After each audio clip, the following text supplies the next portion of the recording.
আচ্ছা, চলুন শুরু করা যাক। ক্রুসেড বিষয়ক আমাদের আজকের এই মাস্টার ক্লাসে সবাইকে স্বাগত। আজ আমরা এমন একজনকে নিয়ে কথা বলবো যার নাম প্রাচ্য এবং পাশ্চাত্য উভয় ইতিহাসেই একদম খোদাই করা আছে। হ্যাঁ, আমরা সালাদিন বা সালাহ আদ-দ্বীনের কথা বলছি। এই বিশ্লেষণে আমরা শুধু তার সামরিক প্রতিভাই দেখব না, বরং তিনি কিভাবে দুই ভিন্ন সংস্কৃতির মাঝে একটা অভূতপূর্ব উত্তরাধিকার রেখে গেছেন সেই ঐতিহাসিক সত্যটাও উদ্ঘাটন করব। ইতিহাসের ছাত্র হিসেবে ভাবলে দেখবেন একজন সাধারণ কুর্দি পরিবারের সন্তান থেকে সে সময়ের সবচেয়ে ক্ষমতাধর সুলতান হয়ে ওঠার এই গল্পটা আক্ষরিক অর্থেই দারুণ রোমাঞ্চকর। আজকের এই যাত্রায় আমাদের সিলেবাসটা একটু দেখে নিই। প্রথমে আমরা দেখব একজন কৌশলবিদ হিসেবে তার উত্থান, এরপর তার ধর্মপরায়ণতা ও শাসন ব্যবস্থা, তারপর মোড় ঘোরানোর সেই মুহূর্ত, হাট্টিনের যুদ্ধ। এরপর থাকছে ক্রুসেড ও তার বীরত্ব, প্রাচ্য ও পাশ্চাত্যের ঐতিহাসিকদের মূল্যায়ন এবং সবশেষে তার চিরস্থায়ী সাংস্কৃতিক ঐতিহ্য। পর্ব ১। একজন কৌশলবিদের উত্থান, তিকরিত থেকে কায়রো। মধ্যপ্রাচ্যের মানচিত্র বদলে দেওয়া এই নেতার একেবারে সাধারণ একজন যোদ্ধা থেকে দ্রুতগতিতে উত্থানের গল্পটা আসলেই চমকপ্রদ। তার এই উত্থানের গতিটা একটু খেয়াল করলে অবাক হতে হয়।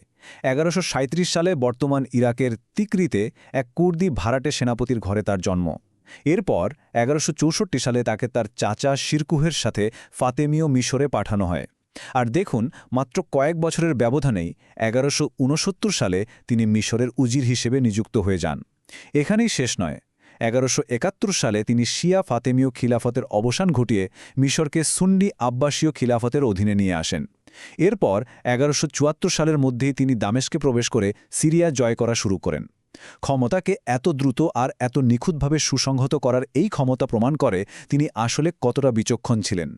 তো এবার আসা যাক পর্ব ২-এ, ধর্মপরায়ণতা ও শাসন। ক্ষমতা হাতে পাওয়ার পর তার শাসন করার ধরন এবং গভীর ধর্মীয় বিশ্বাস কিভাবে তার রাষ্ট্রের সিদ্ধান্তগুলোকে প্রভাবিত করেছিল সেটা আমাদের বুঝতে হবে। সালাদ্দিনের শাসন ব্যবস্থা কিন্তু একদম ভিন্ন ধাঁচের ছিল। তিনি শুধু তলোয়ার দিয়ে রাজ্য জয় করে বসে থাকেননি, বরং সহানুভূতি আর সংস্কারের মাধ্যমে সাধারণ মানুষের মন জয় করেছিলেন। তিনি মিশর ও সিরিয়া জুড়ে থাকা বিভক্ত দলগুলোকে এক ছাতার নিচে নিয়ে আসেন। রাক্কার মতো শহরগুলো জয় করার পর সেখানকার সব নিপীড়নমূলক কর তিনি পুরোপুরি বাতিল করে দেন। কায়রো দুর্গের মতো বড় বড় সরকারি অবকাঠামোতে বিপুল বিনিয়োগ করেন, আবার গোড়া সুন্নি মাদ্রাসা ও সুফি খানখাগুলোতেও উদারভাবে অর্থায়ন করেন। প্রশাসনিক দক্ষতার মাধ্যমে কিভাবে জনগণের আনুগত্য পেতে হয়, আজকের দিনের যে কোনো শাসকের জন্যই এটা একটা বড় শিক্ষণীয় বিষয়। তার এই বিখ্যাত উক্তিটা একটু লক্ষ্য করুন। সবচেয়ে হতভাগ্য শাসক তারা যাদের কোষাগার স্ফীত কিন্তু জনগণ শীর্ণকায়। সত্যি বলতে রাজকীয় সম্পদের চেয়ে তিনি সাধারণ মানুষের অর্থনৈতিক কল্যাণকে যে কতটা গুরুত্ব দিতেন এটা তারই প্রমাণ। এটা কিন্তু কোনো রাজনৈতিক ফাঁকাবুলি ছিল না, এটাই ছিল তার শাসনের মূল দর্শন। মানে একজন শাসকের সমৃদ্ধি তখনই অর্থবহ যখন তার দেশের সাধারণ মানুষ শান্তিতে থাকে। এর পাশাপাশি তার গভীর ধর্মপরায়ণতার দিকটাও আমাদের নৈবেক্তিকভাবে দেখতে হবে।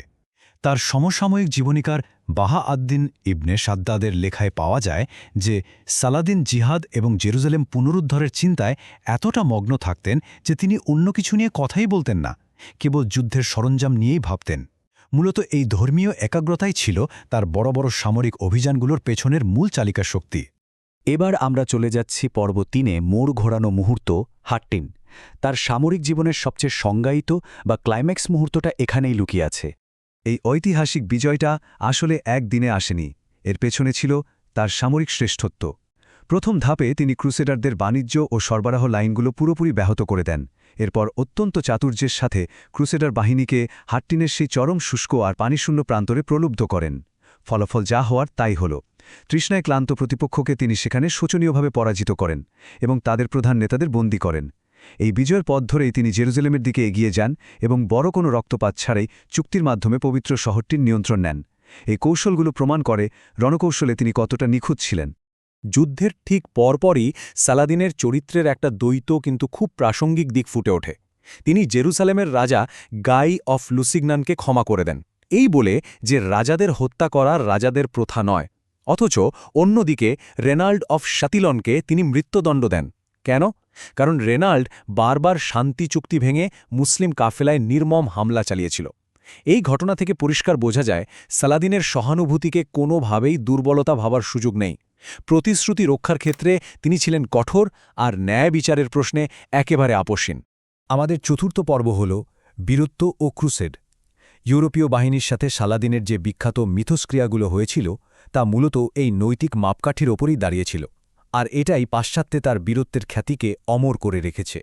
ইংল্যান্ডের রাজা রিচার্ড দ্য লায়ন হার্টের সাথে সালাদিনের সম্পর্কটা কিন্তু ইতিহাসের দারুণ একটা প্যারাডক্স। আশসুফ ও জাফাই তারা একে অপরের বিরুদ্ধে একেবারে ভয়াবহ রক্তক্ষয়ী যুদ্ধে জড়িয়েছিলেন, কিন্তু মজার ব্যাপার হলো এত কিছুর পরও তারা একে অপরের শিবিরে দূত পাঠিয়েছেন, শান্তি প্রস্তাব নিয়ে আলোচনা করেছেন, এমনকি একে অপরের বীরত্বের প্রশংসাও করেছেন। রণাঙ্গনে চরম শত্রু হয়েও পরস্পরকে সর্বোচ্চ সম্মান দেখাতে তারা একটুকুও কার্পণ্য করেননি। আর তার এই মহানুভবতা শুধু রাজাদের জন্য বরাদ্দ ছিল না। ক্রুসেডার শিবিরের এক ফ্র্যাঙ্কিশ নারীর ৩ মাস বয়সী শিশু চুরি করে একবার বাজারে বিক্রি করে দেওয়া হয়েছিল। এই মর্মান্তিক ঘটনাটা জানতে পেরে সালাদিন নিজের পকেটের টাকায় সেই শিশুকে কিনে নেন এবং তার ক্রন্দনরত মায়ের কোলে ফিরিয়ে দেন।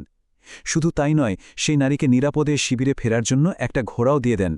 তার এই কিংবদন্তিতুল্য করুণা এবং সহানুভূতির কথা শুনলে আজও অবাক হতে হয়। আমরা চলে এসেছি পর্ব 5-এ, প্রাচ্য ও পাশ্চাত্যের ঐতিহাসিকগণ। ইতিহাস নিয়ে পড়ার সময় এটা দেখা খুব জরুরি যে বিভিন্ন সংস্কৃতি কিভাবে এই মানুষটিকে মূল্যায়ন করেছে।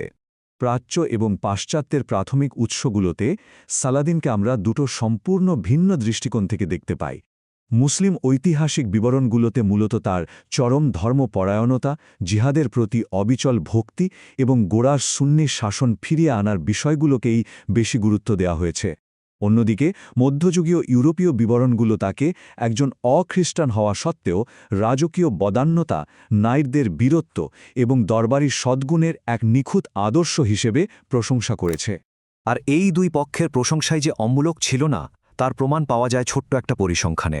১১৯৩ সালে দামেস্কে যখন এই মহান সুলতানের মৃত্যু হয়, তখন জানেন তার ব্যক্তিগত কোষাগারে কত অর্থ ছিল? মাত্র 1টি স্বর্ণমুদ্রা এবং 40টি রৌপ্য মুদ্রা। তার মতো এত প্রতাপশালী একজন শাসকের শেষকৃত্যের ব্যয় মেটানোর মতো পর্যাপ্ত অর্থ অবশিষ্ট ছিল না, কারণ তিনি তার সাম্রাজ্যের সব সম্পদ আক্ষরিক অর্থেই তার সাধারণ প্রজাদের মাঝে বিলিয়ে দিয়েছিলেন। এটা ভাবা যায়? এবার আমাদের শেষ পর্ব, পর্ব 6, চিরস্থায়ী সাংস্কৃতিক ঐতিহ্য। আলোচনার এই পর্যায়ে এসে আমরা দেখব আধুনিক যুগে সালাদিনের এই ঐতিহাসিক ভাবমূর্তিকে কিভাবে গ্রহণ করা হয়েছে। বিংশ শতাব্দীতে এসে আধুনিক আরব জাতীয়তাবাদীরা সালাদিনকে ঐক্যের একেবারে চূড়ান্ত প্রতীক হিসাবে গ্রহণ করে। সালাদিনের ঈগল নামের এই শক্তিশালী হ্যারাল্ডিক প্রতীকটি মিশর, ইরাক, ফিলিস্তিনসহ বেশ কয়েকটি আধুনিক আরব রাষ্ট্রের জাতীয় প্রতীকে পরিণত হয়। এটি মূলত সাম্রাজ্যবাদ বিরোধিতা এবং এই অঞ্চলের শক্তির পুনর্জাগরণের একটা ভীষণ শক্তিশালী স্মারক। পাশ্চাত্যেও কিন্তু তার প্রভাব আধুনিক পপ সংস্কৃতিতে একইভাবে দৃশ্যমান। সাহিত্য হোক বা ভিডিও গেম, সব মাধ্যমেই তিনি সগর্বে উপস্থিত। ওয়াল্টার স্কটের দ্য তালিসমান উপন্যাসে তাকে দেখানো হয়েছে একজন আধুনিক, উদার ও রোম্যান্টিক ভদ্রলোক হিসেবে।